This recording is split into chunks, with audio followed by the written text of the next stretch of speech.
Pourquoi les accidents de vélo électrique sont-ils si dangereux et comment les prévenir? C'est le sujet de cette vidéo d'aujourd'hui. Restez à l'écoute.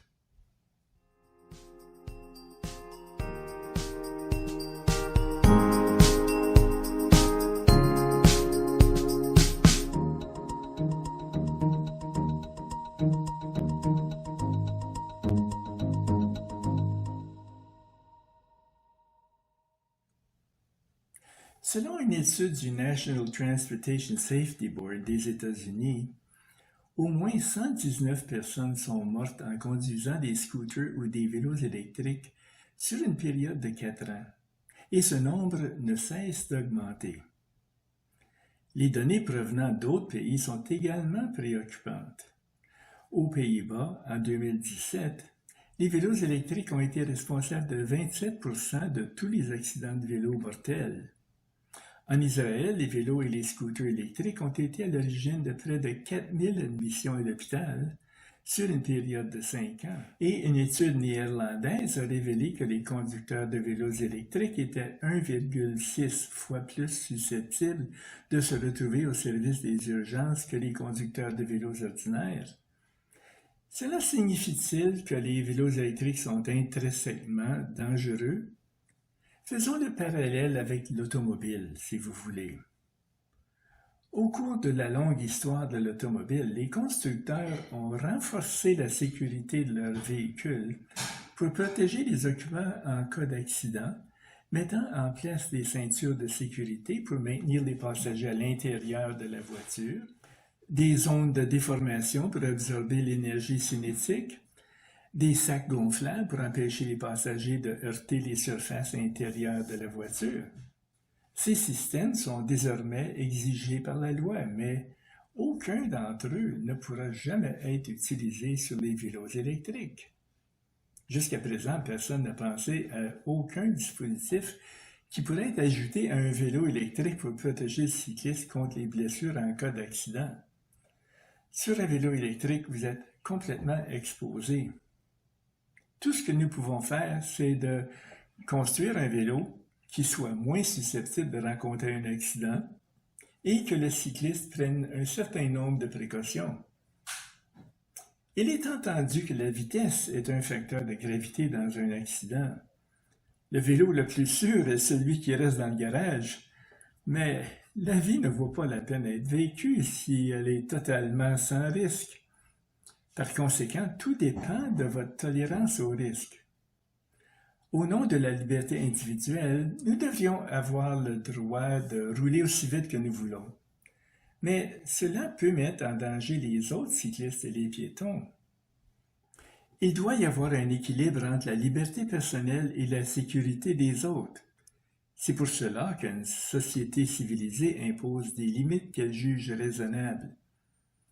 En Europe, pour réduire les risques d'accident, la loi exige que le moteur de vélo électrique ne produise pas plus que 250 watts, que la vitesse ne dépasse pas 25 km/h et que le vélo ne fonctionne qu'avec l'assistance au pédalage. L'accélérateur n'est pas permis. Si vous vivez en Amérique du Nord, pour différentes raisons, ces limites sont plus élevées. La puissance maximale a été fixée à 750 watts aux États-Unis et à 500 watts au Canada, et dans les deux pays, la vitesse maximale doit être fixée à 32 km/h. En plus de l'assistance au pédalage, les vélos électriques au Canada et aux États-Unis sont autorisés à avoir un accélérateur comme une moto. Si vous souhaitez réduire les risques au minimum, vous pouvez acheter un vélo électrique conforme aux normes européennes. Il ne fait aucun doute que la vitesse maximale plus basse est plus sûre. Mais je dirais que le fait d'avoir plus de puissance et un accélérateur rend les vélos plus sûrs dans certaines circonstances. Par exemple, lorsqu'il s'agit d'éviter une voiture ou un vélo sur votre trajectoire. Toutefois, si vous êtes novice en matière de vélo électrique, il serait judicieux d'accélérer lentement jusqu'à ce que vous soyez habitué à l'impulsion fournie par le moteur. Il y a quelques autres éléments à prendre en ligne de compte. En ce qui concerne les freins, puisque la plupart des vélos électriques sur le marché ont adopté les freins à disque, Il serait donc facile d'en choisir un qui n'a pas les anciens freins sur jantes. Si vous souhaitez ajouter une petite marge de sécurité supplémentaire, vous pouvez acheter un vélo équipé de freins hydrauliques au lieu des freins mécaniques. Répétez dans votre esprit la position des leviers de frein. Le levier droit actionne la roue arrière, tandis que le levier gauche actionne la roue avant. Freinez toujours d'abord avec la roue arrière, avant d'actionner le frein avant. Et évitez de freiner brutalement avec le frein avant, sinon vous risquez d'être projeté par-dessus le guidon. Vous pourriez vous assurer que chaque fois que vous partez en balade, vous faites le tour du vélo pour vérifier s'il n'y a pas de boulon desserré, de connexion de fil défait, et que le système de changement de vitesse, les pneus, les feux et les freins ne sont pas défectueux avant de partir. Avant de partir en balade, planifiez votre itinéraire pour choisir le parcours le plus sûr. Restez autant que possible sur les rues secondaires, les voies dédiées au vélo, les pistes cyclables et les sentiers. Veillez à ce que votre vélo soit aussi visible que possible pour les autres usagers. Veillez à ce qu'il soit équipé de nombreux réflecteurs. Vous pouvez ajouter des feux puissants à l'avant et à l'arrière, un klaxon électrique puissant et un ou deux rétroviseurs. Si vous circulez sur les routes, vous pouvez équiper votre vélo d'un système d'alerte radar orienté vers l'arrière. Pour le rendre plus visible, vous pouvez installer un drapeau à l'arrière du vélo et porter des vêtements brillants et réfléchissants. Vous n'avez pas de ceinture de sécurité pour vous protéger en cas d'accident, mais vous pouvez porter un casque et vous assurer qu'il est correctement attaché. Si vous faites du vélo de montagne, vous pouvez porter des coudières et des genouillères. Si vous voulez maximiser votre sécurité, vous pouvez adopter de bonnes habitudes de conduite. Pour éviter de vous faire emboutir par la portière d'une voiture en stationnement, regardez par la vitre arrière de la voiture lorsque vous l'approchez. Et s'il y a quelqu'un au volant, vérifiez dans votre rétroviseur s'il y a du trafic derrière vous et restez bien à l'écart de la voiture lorsque vous la dépassez. Soyez toujours conscient de ce qui se trouve devant vous, sur vos côtés et à l'arrière. Sachez qu'en descendant une pente raide, votre vélo électrique peut facilement dépasser la vitesse maximale à laquelle il est limité. Pour éviter de perdre le contrôle, commencez à freiner au début de la descente, avant que le vélo n'atteigne une vitesse dangereuse. Si vous allez trop vite, freinez progressivement avec le frein arrière jusqu'à ce que vous ayez pris contrôle. Les intersections sont dangereuses pour les cyclistes. Vérifiez toujours votre rétroviseur avant de tourner à gauche ou de vous écarter du côté de la rue pour éviter une plaque d'égout ou un nid de poule. Ralentissez ou arrêtez-vous complètement au panneau d'arrêt. Respectez les feux de circulation et signalez vos virages. Avant de traverser une intersection, lorsque le feu est vert, regardez attentivement des deux côtés pour vous assurer que la circulation est bien arrêtée de part et d'autre du coin. Un automobiliste pourrait être en train d'accélérer pour franchir l'intersection avant que le feu tourne rouge.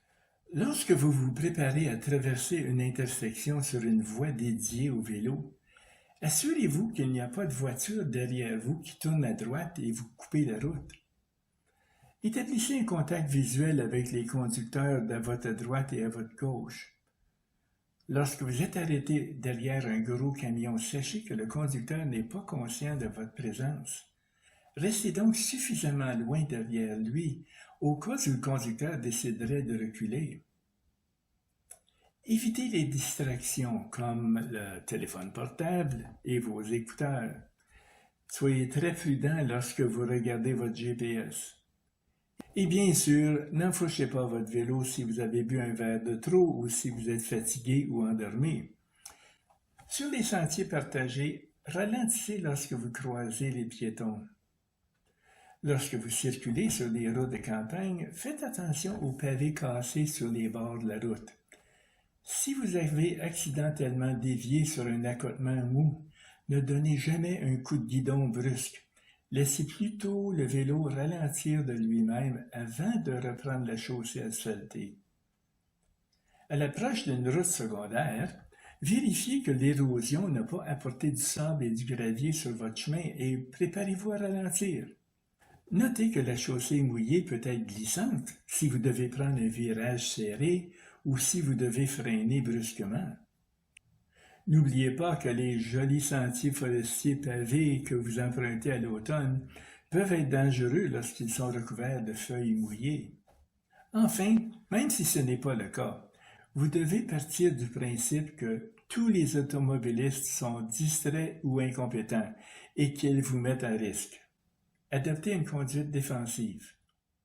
Comme vous pouvez voir, il y a beaucoup de choses que vous pouvez faire pour réduire les risques inutiles lorsque vous conduisez votre vélo électrique et pour rendre la conduite du vélo électrique plus agréable. Si vous avez aimé cette vidéo, vous pouvez aider à ma chaîne en l'aimant, en partageant, en laissant un commentaire et si vous n'avez pas encore fait, en vous abonnant. Vous pouvez aider cette chaîne encore plus en achetant une copie de mon livre Sailor Without a Boat, How I Sailed on Other People's Yachts and Lived to Tell About It. Merci de m'avoir écouté et n'oubliez pas, ne cessez jamais de faire du vélo.